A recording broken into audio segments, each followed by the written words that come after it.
એકવાર થાઇરોઇડ કેન્સરનું નિદાન નક્કી થાય પછી એની સારવાર નક્કી થતી હોય છે.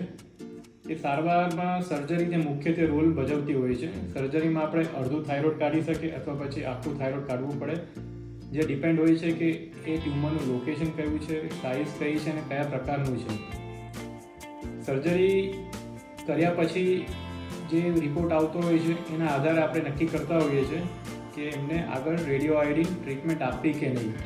એ રેડિયો આયોડિન જે ટ્રીટમેન્ટ હોય છે એ ઇન્જેક્શન વડે આપવામાં આવતી હોય છે અને આપણા શરીરમાં રેડિયો આયોડિન ઇન્જેક્ટ કરવામાં આવતો હોય છે, જેના કારણે જે થાઇરોઇડના નાના નાના સેલ્સ હોય કેન્સરના એ બધા બળી જતા હોય છે.